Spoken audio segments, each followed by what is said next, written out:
Hello students, welcome back to my YouTube channel. ನಾನು ನಿಮಗೆ ಇವತ್ತಿನ ವಿಡಿಯೋದಲ್ಲಿ ಇನ್ಕಮ್ ಟ್ಯಾಕ್ಸ್ನಲ್ಲಿ 2025 ಕ್ವಶನ್ ಪೇಪರ್ ಪ್ರಾಬ್ಲಮ್ ಮಾಡಿಸ್ತಾ ಇದ್ದೀನಿ. ಅದರಲ್ಲಿ ಕ್ಯಾಪಿಟಲ್ ಗೇನ್ ಪ್ರಾಬ್ಲಮ್ ಮಾಡಿಸ್ತಾ ಇದ್ದೀನಿ. ನಿಮಗೆ ಕ್ಯಾಪಿಟಲ್ ಗೇನ್ ಅಂದರೆ ಏನು, ಕ್ಯಾಪಿಟಲ್ ಗೇನ್ ಪ್ರಾಬ್ಲಮ್ ಹೇಗೆ ಮಾಡಬೇಕು ಅನ್ನೋದನ್ನು ನಾನು ಆಲ್ರೆಡಿ ವಿಡಿಯೋ ಮಾಡಿದ್ದೀನಿ. ಸೊ ಯಾರ್ಯಾರು ಆ ವಿಡಿಯೋಸ್ ನೋಡಲಿಲ್ವೋ ಆ ವಿಡಿಯೋಸ್ ನೋಡ್ಕೊಂಡೇನೆ ಈ ವಿಡಿಯೋ ನೋಡಿ, ಇಲ್ಲ ಅಂತಂದ್ರೆ ನಿಮಗೆ ಕನ್ಫ್ಯೂಷನ್ ಆಗುತ್ತೆ. ನಿಮಗೆ ಕ್ಯಾಪಿಟಲ್ ಗೇನ್ ಅಂದರೆ ಏನು, ಥಿಯರಿಟಿಕಲ್ ಆಸ್ಪೆಕ್ಟ್ಸ್ ಎಲ್ಲ ಗೊತ್ತಾಗಬೇಕು, ಅವಾಗ ಮಾತ್ರ ಈ ಪ್ರಾಬ್ಲಮ್ ಅರ್ಥ ಆಗುತ್ತೆ. ಸೊ ಕ್ಯಾಪಿಟಲ್ ಗೇನ್ ಅಂತಂದರೆ ನಮ್ಮ ಹತ್ರ ಇರುವಂಥ ಅಸೆಟನ್ನು ಸೇಲ್ ಮಾಡಿದಾಗ ಆಗುವಂಥ ಲಾಭ. ಕ್ಯಾಪಿಟಲ್ ಗೇನಲ್ಲಿ ಎರಡು ಥರ ಬರುತ್ತೆ, ಲಾಂಗ್ ಟರ್ಮ್ ಮತ್ತು ಶಾರ್ಟ್ ಟರ್ಮ್ ಕ್ಯಾಪಿಟಲ್ ಗೇನ್. ಎರಡೂ ಕ್ಯಾಲ್ಕುಲೇಷನ್ ಮಾಡೋದು ಬೇರೆ ಬೇರೆ ಥರ. ಸೊ ನಿಮಗೆ ಹಾಗಾಗಿ ಮೀನಿಂಗ್ ಗೊತ್ತಿರಬೇಕು.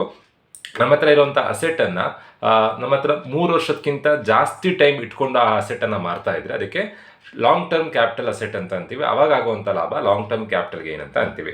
ಶಾರ್ಟ್ ಟರ್ಮ್ ಅಂತಂದರೆ 3 ವರ್ಷಕ್ಕಿಂತ ಕಮ್ಮಿ ಟೈಮ್ ನಮ್ಮ ಹತ್ರ ಅಸೆಟ್ ಇದ್ರೆ ಅದಕ್ಕೆ ಶಾರ್ಟ್ ಟರ್ಮ್ ಕ್ಯಾಪಿಟಲ್ ಅಸೆಟ್, ಅದನ್ನು ಮಾರಿದಾಗ ಆಗುವಂಥ ಲಾಭ short term capital gain. So first ನಾವು ಅದನ್ನು ಐಡೆಂಟಿಫೈ ಮಾಡಬೇಕು. ನೋಡಿ, ಈ ಪ್ರಾಬ್ಲಮ್ನಲ್ಲಿ ಮನ್ನು ಅನ್ನೋರು ಶಿವಮೊಗ್ಗದಲ್ಲಿ ಒಂದು ಮನೆ ತೊಗೊಂಡಿದ್ರು 2 ಲಕ್ಷ ರೂಪಾಯಿಗೆ. ತೊಗೊಂಡಿದ್ದು 98-99ರಲ್ಲಿ. ಆ ಮನೆಯನ್ನು 2023-24ರಲ್ಲಿ ಮಾರ್ತಾ ಇದ್ದಾರೆ. 98-99ರಲ್ಲಿ ತಗೊಂಡು 23-24ರಲ್ಲಿ ಮಾರಿದರೆ ಮೋರ್ ದ್ಯಾನ್ 3 ಇಯರ್ಸ್, ನಮ್ಮ ಹತ್ರ 3 ವರ್ಷಕ್ಕಿಂತ ಜಾಸ್ತಿ ಟೈಮ್ ಅಸೆಟ್ ಇದ್ದಾಗುತ್ತೆ. ಸೊ ಹಾಗಾಗಿ ಇದು ಲಾಂಗ್ ಟರ್ಮ್ ಕ್ಯಾಲ್ಕುಲೇಷನ್. ನೋಡಿ, ಸಿಂಪಲ್ ಕ್ಯಾಲ್ಕುಲೇಷನ್, 2 ಲಕ್ಷ ರೂಪಾಯಿಗೆ ಒಂದು ಮನೆ ತೊಗೊಂಡು 37,20,000 ರೂಪಾಯಿ ಮಾರಿದ್ದಾರೆ. ಹಾಗಾದರೆ ಡೈರೆಕ್ಟಾಗಿ 35,20,000 ಲಾಭ ಅಂತ ಕನ್ಸಿಡರ್ ಮಾಡ್ಬೋದಿತ್ತಲ್ಲ.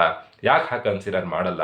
ಯಾಕೆ ಹಾಗೆ ಕನ್ಸಿಡರ್ ಮಾಡಲ್ಲ ಅಂತಂದರೆ, ಅವಾಗಿನ 2 ಲಕ್ಷ ರೂಪಾಯಿಗೂ ಈಗ 23-24ರಲ್ಲಿರೋ 2 ಲಕ್ಷ ರೂಪಾಯಿಗೂ ತುಂಬಾ ಡಿಫ್ರೆನ್ಸ್ ಇದೆ.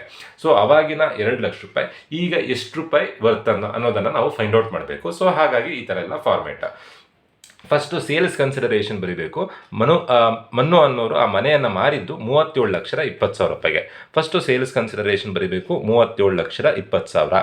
ಆ ಸೇಲ್ಸ್ ಕನ್ಸಿಡರೇಷನ್ನಲ್ಲಿ ಸೆಲ್ಲಿಂಗ್ ಎಕ್ಸ್ಪೆನ್ಸಸ್ ಏನಾದರೂ ಕೊಟ್ಟಿದ್ರೆ, ಸೇಲ್ ಮಾಡಬೇಕಾದ್ರೆ ಏನಾದರೂ ಖರ್ಚಾಗ್ತಾ ಇದ್ರೆ ಅದನ್ನು ಲೆಸ್ ಮಾಡಬೇಕು. 37,20,000 ರೂಪಾಯಿಗೆ ಮನೆ ಮಾರಿದ್ದಾರೆ.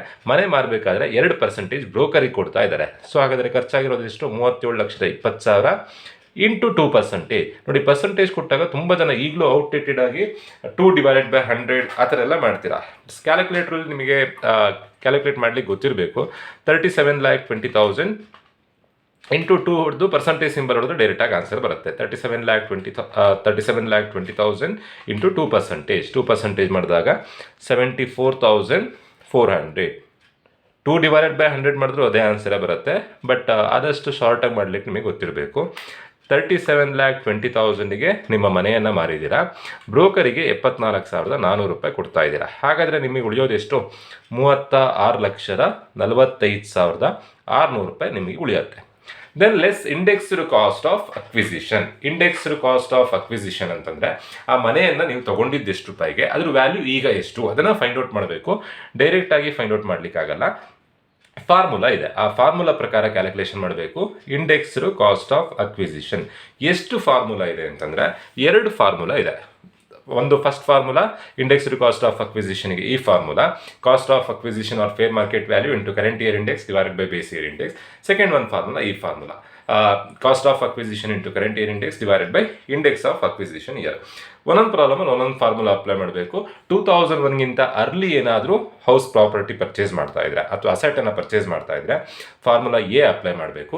ಆಫ್ಟರ್ 2001 ಅಸೆಟ್ ಪರ್ಚೇಸ್ ಮಾಡಿದ್ರೆ ಫಾರ್ಮುಲಾ ಬಿ ಅಪ್ಲೈ ಮಾಡಬೇಕು. ನೆನ್ಪಿಟ್ಕೊಳ್ಳಿ, ಬಿಫೋರ್ 2001 ಆದರೆ ಫಾರ್ಮುಲಾ ಎ, ಆಫ್ಟರ್ 2001 ಆದರೆ ಫಾರ್ಮುಲಾ ಬಿ. ಈ ಫಾರ್ಮುಲಾ ಎಲ್ಲ ನೀವು ಕಲ್ತ್ಕೊಳ್ಬೇಕು.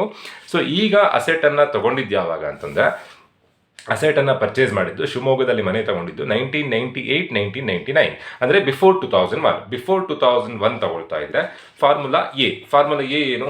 Cost of acquisition or fair market value into current year index divided by base year index. ಈ ಫಾರ್ಮುಲಾ ಅಪ್ಲೈ ಮಾಡಬೇಕು. ನಾನಿಲ್ಲಿ ಆ ಫಾರ್ಮುಲಾ ಶಾರ್ಟಾಗಿ ಬರ್ಕೊಳ್ತಾ ಇದ್ದೀನಿ. Cost of acquisition or fair market value into current year index divided by base year index. Cost of acquisition or fair market value ಅಲ್ಲಿ ಜಾಸ್ತಿ ಇರೋ ತಗೊಳ್ಬೇಕು. ಕಾಸ್ಟ್ ಆಫ್ ಅಕ್ವಿಸಿಷನ್ ಅಂತಂದರೆ ಆ ಮನೆಯನ್ನು ಎಷ್ಟು ರೂಪಾಯಿಗೆ ಮನೆಯನ್ನು ತೊಗೊಂಡಿದ್ರು, ಮನೆಯನ್ನು ತೊಗೊಂಡಿರುವಂಥ ಅಮೌಂಟನ್ನು ನಾವಿಲ್ಲಿ ಬರೀಬೇಕು. ಮನೆ ತೊಗೊಂಡಿದ್ದು ಎಷ್ಟು ರೂಪಾಯಿಗೆ? 2 ಲಕ್ಷ ರೂಪಾಯಿಗೆ ಮನೆ ತೊಗೊಂಡಿದ್ದಾರೆ. ಫೇರ್ ಮಾರ್ಕೆಟ್ ವ್ಯಾಲ್ಯೂ ಆದರೆ ಆ ಮನೆಯದು ನೈಜ ಬೆಲೆ ಎಷ್ಟು ರೂಪಾಯಿ ಆಗಿತ್ತು? 4,50,000 ರೂಪಾಯಿ ಮನೆಯನ್ನು ಇವ್ರು ತೊಗೊಂಡಿರೋದು 2 ಲಕ್ಷ ರೂಪಾಯಿಗೆ. ಸೊ ಇವೆರಡರಲ್ಲಿ ಜಾಸ್ತಿ ಇರುವಂಥ ಅಮೌಂಟನ್ನು ಕನ್ಸಿಡರ್ ಮಾಡಬೇಕು. ಜಾಸ್ತಿ ಇರೋ ಅಮೌಂಟ್ ಯಾವುದು? 4,50,000 into current year index divided by base year index. Base year index ಅಂತಂದರೆ ನಾವಿಲ್ಲಿ ಫಾರ್ಮುಲಕ್ಕೆ ಯಾವ ಇಯರನ್ನು ಬೇಸ್ ಆಗಿ ತೊಗೊಂಡಿದ್ವಿ, ಬಿಫೋರ್ 2001, ಆಫ್ಟರ್ 2001. ಸೊ 2001 ಅನ್ನೋದು ಬೇಸ್ ಇಯರ್. 2001 ನಂಬರನ್ನು ಕ್ವಶನಲ್ಲಿ ಇಂಡೆಕ್ಸ್ ನಂಬರ್ ಕೊಟ್ಟಿರ್ತಾರೆ, ಆ ನಂಬರನ್ನು ಇಲ್ಲಿ ಬರೀಬೇಕು. ಬೇಸ್ ಇಯರ್ ಇಂಡೆಕ್ಸ್ ಅಂತಂದರೆ ಆಲ್ವೇಸ್ 100. ಯಾವಾಗ ಬೇಸ್ ಇಯರ್ ಇಂಡೆಕ್ಸ್ ಅಂತ ಫಾರ್ಮುಲಾದಲ್ಲಿ ಬರುತ್ತೋ ಬೇಸ್ ಇಯರ್ ಇಂಡೆಕ್ಸ್ ಯಾವಾಗಲೂ 100.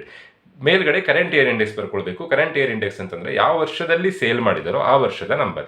ಸೇಲ್ ಮಾಡಿದ್ದು ಯಾವ ವರ್ಷದಲ್ಲಿ, 23-24. 23-24 ನಂಬರ್ ಎಷ್ಟಿದೆ, 348. ಇದರ ಅರ್ಥ ಏನು ಅಂತಂದರೆ ಆಗಿನ 100 ರೂಪಾಯಿ ಈಗಿನ 23-24 348 ರೂಪಾಯಿಗೆ ಸಮ ಅಂತ ಅರ್ಥ.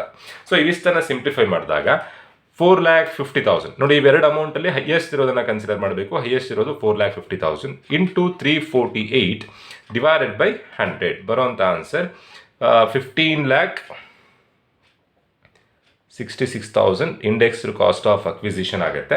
ಇಂಡೆಕ್ಸ್ಡ್ ಕಾಸ್ಟ್ ಆಫ್ ಇಂಪ್ರೂವ್ಮೆಂಟ್, ಕ್ವಶನಲ್ಲಿ ಏನಾದರೂ ಅಡಿಷನ್, ಆಲ್ಟ್ರೇಷನ್, ಮಾಡಿಫಿಕೇಷನ್ ಅಂತ ಕೊಟ್ಟಿದ್ರೆ ಆ ಮನೆಗೆ ಏನಾದರೂ ಆಲ್ಟ್ರೇಷನ್ ಮಾಡ್ತಾ ಇದ್ರೆ ಅದನ್ನು ಕ್ಯಾಲ್ಕುಲೇಷನ್ ಮಾಡಬೇಕಿತ್ತು. ಯಾವುದೇ ಥರ ಆಲ್ಟ್ರೇಷನ್ ಮಾಡ್ತಿಲ್ಲ. ಈಗ ಟೋಟಲ್ ಆಗಿ ಎಷ್ಟು ಲಾಭ ಆಗಿದೆ ಅನ್ನೋದನ್ನು ಫೈಂಡ್ ಔಟ್ ಮಾಡಬೇಕು. 36,45,600 ರೂಪಾಯಿಗೆ ಮನೆ ಮಾರ್ತಾ ಇದ್ದಾರೆ. ಮಾರಿ ಬ್ರೋಕರಿಗೆ ಕೊಟ್ಟು ಅಷ್ಟು ಅಮೌಂಟ್ ಉಳಿದಿದೆ. ಅದನ್ನು ತಗೊಂಡಿದ್ದು 15,66,000 ರೂಪಾಯಿಗೆ. ಸೊ ಟೋಟಲ್ ಆಗಿ ಲಾಭ ಆಗ್ತಿರುವಂಥದ್ದು 20,79,600 ರೂಪಾಯಿ. 36,45,600ರಲ್ಲಿ 15,66,000 ಕಳೆದಾಗ 20,79,600 ರೂಪಾಯಿ ಬರುತ್ತೆ. ಸೊ ಇದಕ್ಕೆ ಗೌರ್ಮೆಂಟಿಗೆ 20% ಟ್ಯಾಕ್ಸ್ ಕಟ್ಟಬೇಕು. ಹತ್ತತ್ರ 4 ಲಕ್ಷಕ್ಕಿಂತನೂ ಜಾಸ್ತಿ. 20 ಲಕ್ಷ ಲಾಭ ಆಗಿದೆ ಅವರಿಗೆ. ಅವ್ರ ಮನೆಯನ್ನು ತಗೊಂಡಿದ್ರು, ಮನೆ ಕಟ್ಸಿದ್ರು, ಆ ಮನೆಯನ್ನು ಮಾರಿದರೆ 20 ಲಕ್ಷ ಲಾಭ ಆಗಿದೆ. ಟ್ಯಾಕ್ಸ್ ಕಟ್ಟಬಾರ್ದು ಅಂತಂದರೆ ಅದೇ ದುಡ್ಡಲ್ಲೇ ಇನ್ನೊಂದು ಮನೆ ತೊಗೊಂಡ್ರೆ ಆಯ್ತು. ಅದಕ್ಕೆ ಎಕ್ಸೆಂಪ್ಷನ್ ಅಂತ ಅಂತೀವಿ. ಲಾಭ ಆಗಿರೋ ದುಡ್ಡಲ್ಲಿ ಬೇರೆ ಏನಾದರೂ ಇನ್ವೆಸ್ಟ್ಮೆಂಟ್ ಮಾಡ್ತಾ ಇದ್ರೆ ಆವಾಗ ಎಕ್ಸೆಂಪ್ಷನ್ಸ್ ಬರುತ್ತೆ. ಇಲ್ಲಿ ಬೇರೆ ಎಲ್ಲೂ ಕೂಡ ಇನ್ವೆಸ್ಟ್ಮೆಂಟ್ ಮಾಡಿರೋದ್ರ ಬಗ್ಗೆ ಇನ್ಫಾರ್ಮೇಷನ್ ಕೊಡಲಿಲ್ಲ, ಸೊ ಎಕ್ಸೆಂಪ್ಷನ್ಸ್ ಬರಲ್ಲ. ಅವ್ರು ಇಷ್ಟಕ್ಕೂ ಟ್ಯಾಕ್ಸ್ ಕಟ್ಟಬೇಕು. 20,79,600 ರೂಪಾಯಿಗೆ ಅವರು ಟ್ಯಾಕ್ಸ್ ಕಟ್ಟಬೇಕಾಗತ್ತೆ. ಇದು taxable long term capital gain. Capital gain ಅಂದರೆ ಎಷ್ಟು ಲಾಭ ಆಗಿದೆ, ಟ್ಯಾಕ್ಸಬಲ್ ಲಾಂಗ್ ಟರ್ಮ್ ಕ್ಯಾಪಿಟಲ್ಗೆ ಏನಂದರೆ ಎಷ್ಟು ಅಮೌಂಟಿಗೆ ಟ್ಯಾಕ್ಸ್ ಕಟ್ಟಬೇಕು. ಈಗ ಇಷ್ಟು ಅಮೌಂಟಿಗೆ ಟ್ಯಾಕ್ಸ್ ಕಟ್ಟಬೇಕು. ಏನಕ್ಕೆ ಎಕ್ಸೆಂಪ್ಷನ್ಸ್ ಬಂದಿಲ್ಲ, ಕ್ವಶನಲ್ಲಿ ಯಾವುದೇ ಥರ ಫರ್ದರ್ ಇನ್ವೆಸ್ಟ್ಮೆಂಟ್ ಮಾಡಿರೋದ್ರ ಬಗ್ಗೆ ಇನ್ಫಾರ್ಮೇಷನ್ ಕೊಡಲಿಲ್ಲ. ಎಕ್ಸೆಂಪ್ಷನ್ಸ್ ರಿಲೇಟೆಡೇ ಒಂದು ವಿಡಿಯೋ ಮಾಡಿದ್ದೀನಿ. ಎಕ್ಸೆಂಪ್ಷನ್ಸ್ ನಿಮಗೆ ಬೇಕು ಅಂತಂದರೆ ಆ ವಿಡಿಯೋದಲ್ಲಿ ನೋಡ್ಕೊಳ್ಳಿ. ಹೋಪ್ ಎಲ್ರಿಗೂ ವಿಡಿಯೋ ಅರ್ಥ ಆಗಿದೆ ಅಂತ ಅಂದ್ಕೊಳ್ತಾ ವಿಡಿಯೋ ಮುಗಿಸ್ತಾ ಇದ್ದೀನಿ. Thank you.